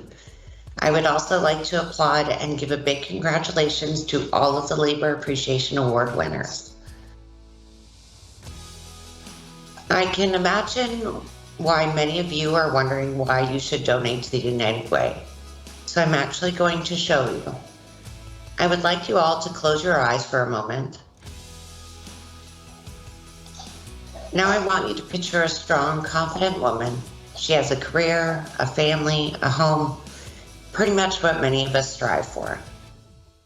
Now I want you to picture this woman with bruises she hides at work and that she is being mentally and physically abused. I want you to picture that her partner has addiction issues. Now, can you picture this woman is going through cancer treatment? Can you see her? I want you to picture her now, and I want you to picture that she is homeless with her child living in a shelter. Pretty scary, right? This is why I'm here today. Last year, my company was gracious enough to donate me and my time to United Way Elgin Middlesex to help raise awareness and funds for people just like the woman I asked you to picture. Again, I would like to thank you all for being here and for taking a few minutes to listen to me. I would also like to thank you for your previous donations as well as your future donations.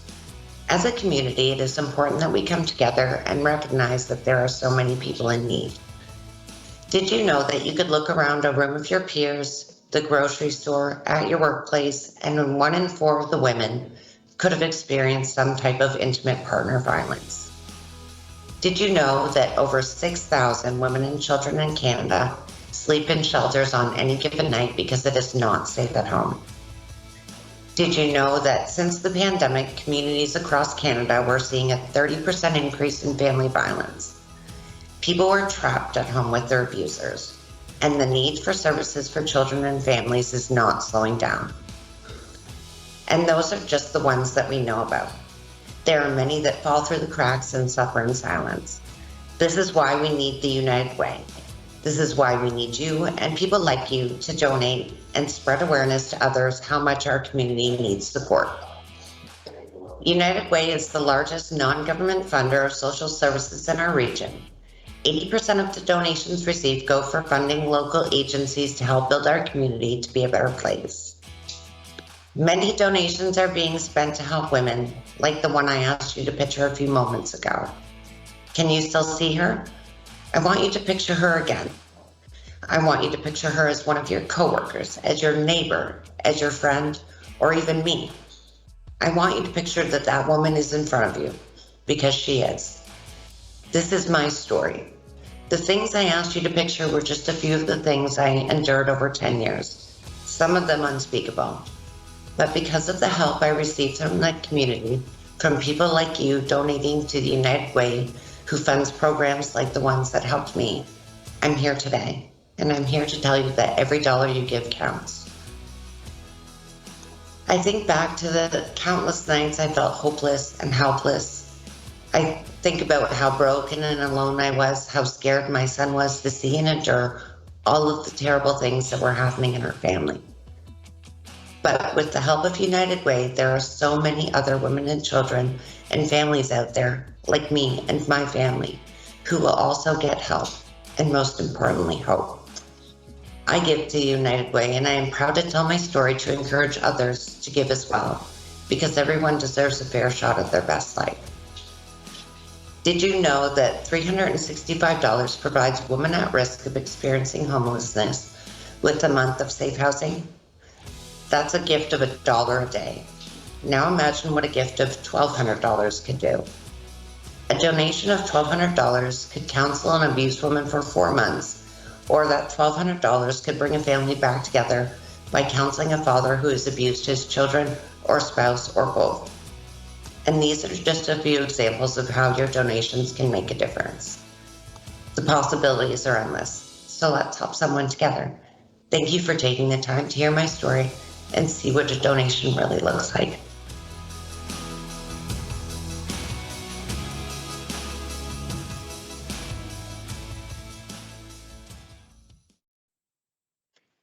Thank you, Candace. Such a touching story. You mentioned that you were proud of what you had accomplished, and after hearing your story, I can tell you that there are many people who are proud of you as well, and they will be encouraged to change their lives too.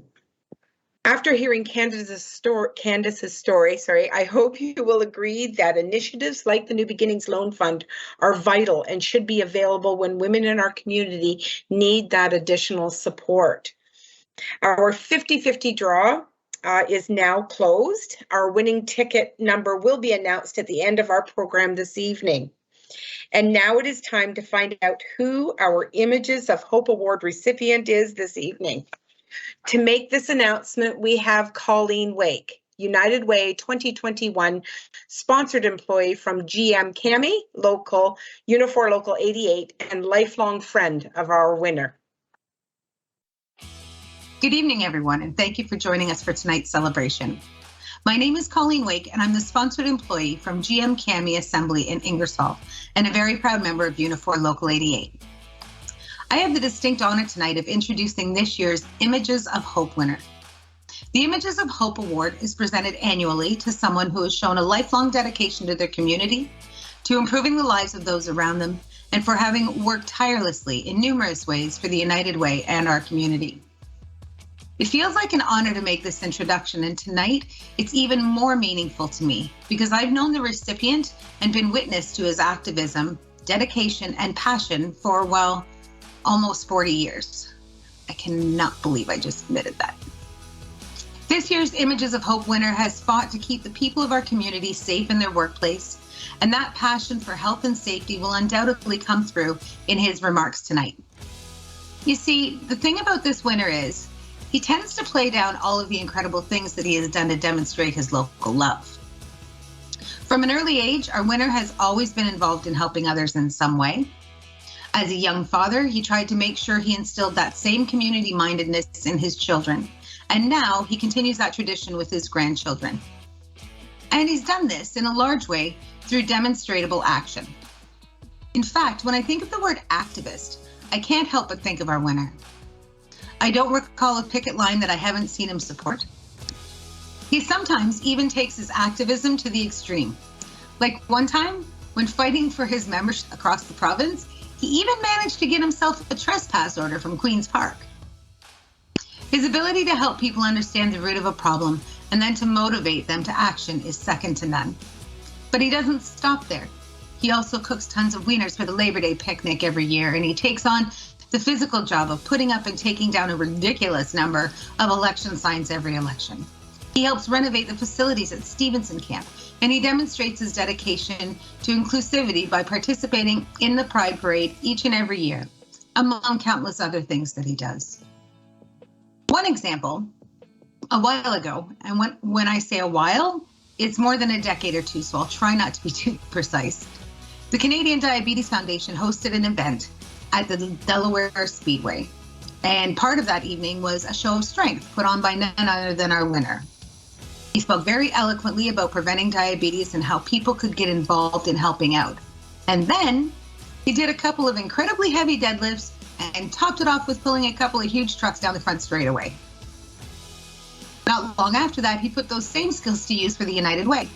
In St. Thomas, as part of a United Way fundraiser, he pulled a train single-handedly. A train, people! Humble is a word that I often associate with him as well. You see, for him, it's about doing what's right, not about doing something to get the recognition. And he doesn't always realize just how much of an impact he's having on those around him. He's able to really get to the heart of the matter through communicating with people. And people are somehow drawn to him, whether that's because he stands out physically, he is a pretty big guy, or whether they simply see the charm and welcome in his demeanor and know that they have found an instant friend and ally. Whatever the reason, it's an invaluable, innate part of him that betters all who he comes in contact with. It was kind of funny when we let him know he was going to be presented with this award. I had to find a ruse to get him to the meeting, and I told him that this was going to be the very first time I had to give a big talk in front of important people from the United Way in the community, and that he had to be there for support. Of course, he was there, and I began my speech about what a wonderful person the winner was and how honored I was to be able to present the award. He had no clue. He thought I was talking about my brother, who was sitting on the opposite side of the table, and I think he even snickered once or twice, thinking to himself that my brother didn't even know what was about to happen. The look of surprise was priceless when I said his name instead of my brother's.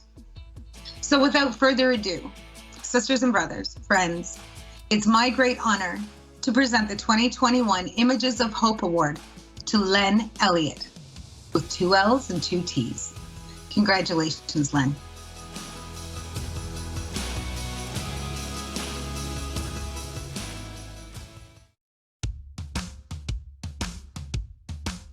My name is Len Elliott, and I work at OPSU, the Ontario Public Service Employees Union, and my current union is the Administrative Staff Union within OPSU. I think it's important for me to give back to my community because so many people before me have done such wonderful things for us as workers and community members.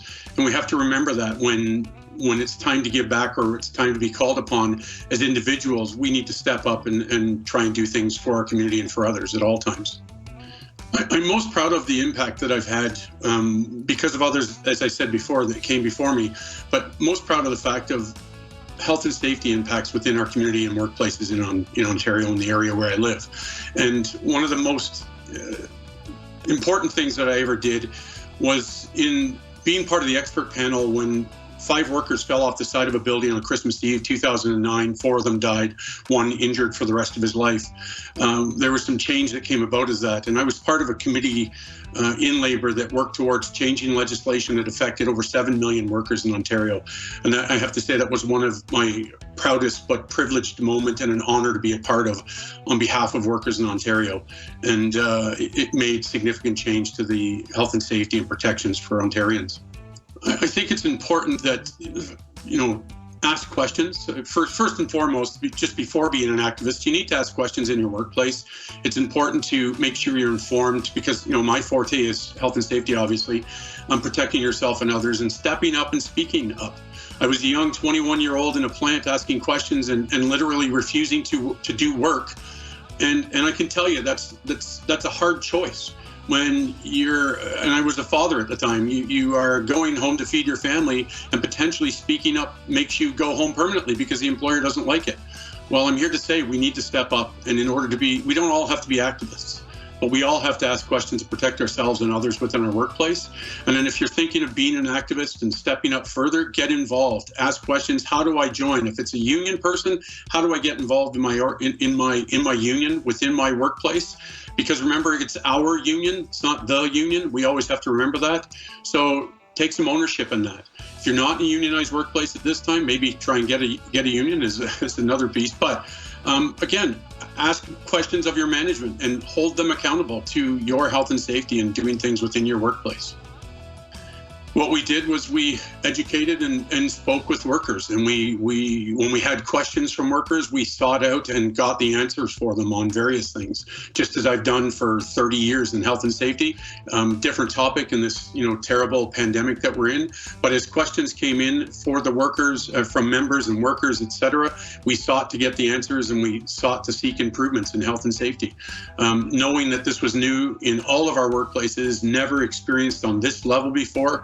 It was a big learning curve for our members, for management, for employers, and we saw through to the end and we made gains, significant gains to protect workers in their workplace and support them where they needed it for their various needs and accommodations. As we move into 2022, I'm hopeful that we've learned a lot from our past. We had SARS a number of years ago, and we had some recommendations from there that we truly didn't take to heart.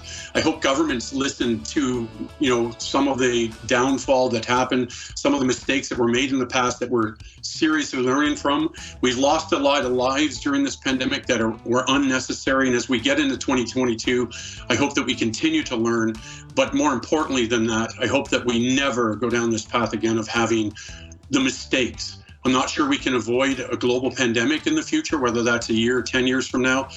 But I do hope that we learn from the mistakes so that we know what we're doing and we're more prepared sooner than later. And having said that, with our numbers on the increase again, I hope that we continue to learn even in this year, because we're not out of the woods yet. Yeah, I just wanted to say that, you know, it's such an honor to be recognized for this award.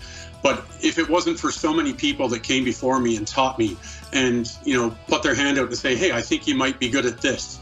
And whether that be safety or activism within the union or just generally in the community, volunteering time with different organizations, I think that we all need to learn from that. And I want to reach out to those of you that are new or even experienced leaders to reach out to others and mentor those folks along, because we won't be here forever. And we need people to kind of come along and replace us at the end of the day. And in doing that, you will make the community a better place. We will all make the community a better place. So please, you know, do that activism, do that outreach to people. They are, you know, diamonds in the rough, as it were, waiting. They are activists in the rough or in the new. And we need to bring them along and mentor those folks. I'm united in local love because I am so proud of our community. I'm so proud of all of the people that have stepped up and been called upon to do so much more than they ever expected in life. And I'm proud to be a part of those folks and to call them my friends and family.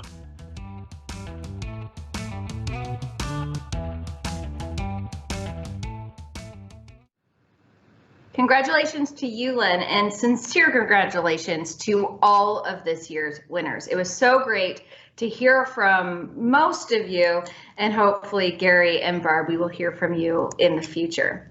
At this point, I'd like to take another opportunity to thank tonight's generous sponsors. Our partnering sponsors, Unifor Local 27, the London District Building and Construction Trades Council, our labor sponsors, Unifor Local 88, OPSU Region 1, QP Local 2361, LiUNA Local 1059, London and District Labor Council, and the St. Thomas and District Labor Council. Our supporting sponsors, SEIU Local 2, PSAC London Area Office, OSSTF District 11, Nethers Awards, and Charterhouse Studios. Our night's not over yet. We have closed the 50-50, and we will be back just after a couple more songs from the talented Aaron Allen, and we will announce the winner. Take it away, Aaron. Thank you very much. All right, I'm going to play a song now. I was pretty inspired by Candace's story and stuff because, you know, and I think the theme tonight, a lot of stuff has come out and people are saying, you know, speak up. Whatever it is, speak up. And, you know, a lot of you are leaders because you do so. So I had a song. I wasn't going to play it tonight, but I grew up with a mother with cancer, Candace. So when you told me that story, told all of us that story, I kind of put myself in that in your shoes. And I didn't have anybody to talk to. My parents were divorced, and my father was abusive. And so when I grew up, I have 2 kids now. And I wanted to write a song, and I wrote a song called Tell You Everything, because I wanted to make sure that I was always transparent with my kids, no matter how terrible the story might have been or the past might have been. So I wrote this song called Tell You Everything. I don't know how a star stays in the sky. Had to slow on down, hands of time. It's a mystery to me how an angel gets its wings. There ain't no telling what the future brings. But if you're asking me,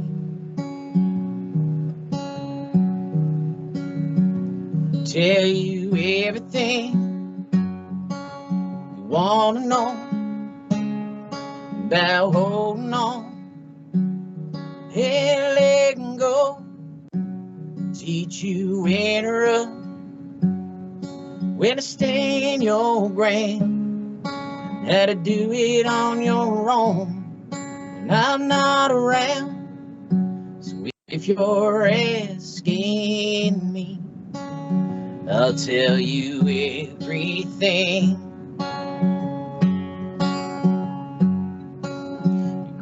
died when I was 26. Granddad's still a tough son of a.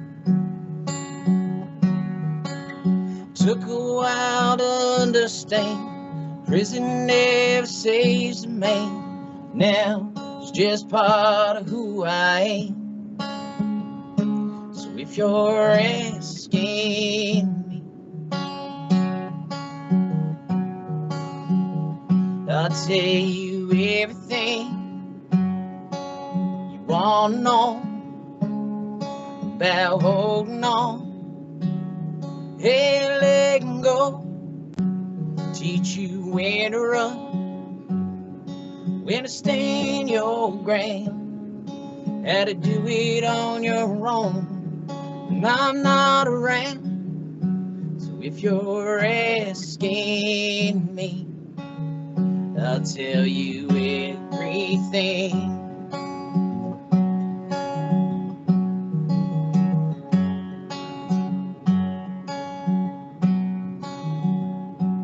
Tell you everything wanna know about holding on and letting go. Teach you when to run, when to stand your ground, how to do it on your own. And I'm not around, so if you're asking me, if you're asking me, if you're asking me, I'll tell you everything. Tell you everything.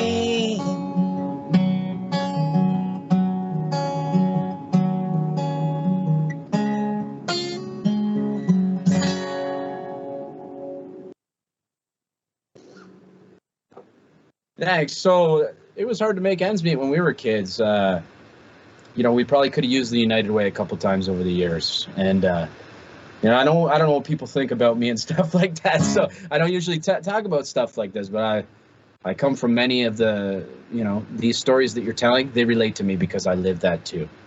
So here's a song. This one went to number 72 on the charts, which is good enough for me. This is my song called Where Music Comes From. If you're from London, you'll probably know it.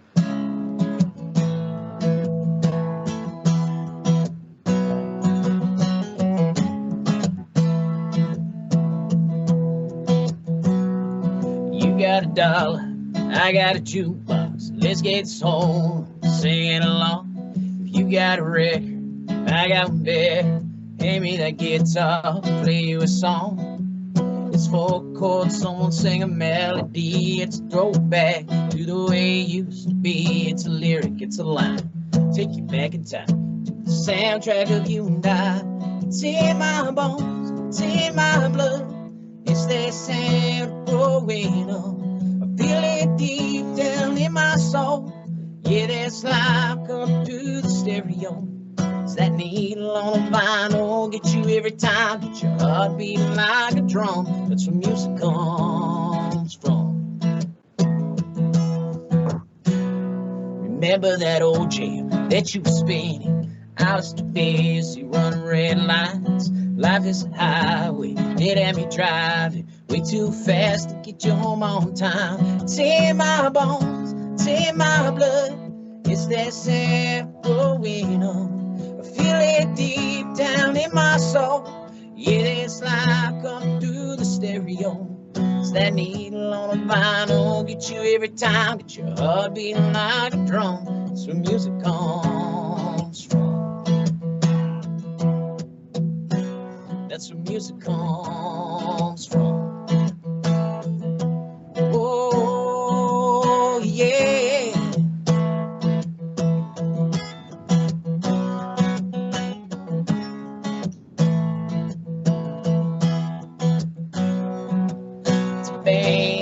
In a bar, it's a dance in the dark.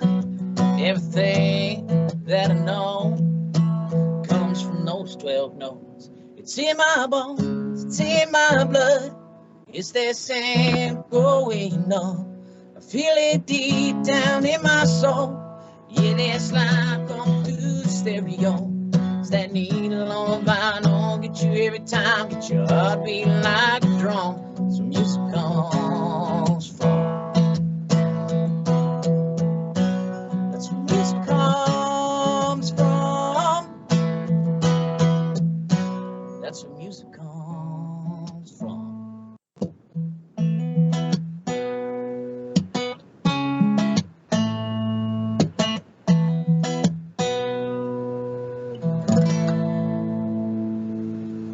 Thank you guys very much for having me here tonight. I appreciate it. Congratulations, everybody. And thank you again, United Way. That was fantastic, Aaron. So this is the second year I've seen you virtually. Can I lock you in for next year in person? I'm down if you promise. You promise it's going to be in person. I'm there. I mean, at this point, I'm just going to hope for the best, like everybody else. So thanks so much. That was amazing. Thank you so much, Lauren.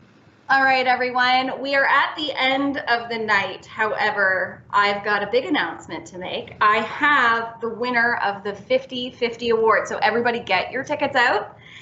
And this is where I'd ask for a drum roll, but I don't know if you guys can hear that. It's an earthquake. Anywho, the winning ticket is 9939-717-6002. Again, that's 9939-717-6002. If you are the lucky owner of that number, you have won yourself $620 because thanks to all of your generosity, we have raised $1,240 through our 50/50 fundraising efforts, which is amazing. That means $620 are also going to the New Beginnings Loan Fund. I'm being told right now that the winner of this particular 50/50 draw will be emailed, and I'm hearing a lot of excitement in the background, so I'm hoping that that is good news. So on behalf of myself, on behalf of the United Way Elgin Middlesex Board of Directors, Kelly and her fantastic team, and all of those who showed up today and continue to show up and unite in local love, congratulations to the winners. Thank you for tuning in, and here's really hoping that we see everybody in person at the 2023 Labor Appreciation Awards. Thank you so much, everybody, and have a great night.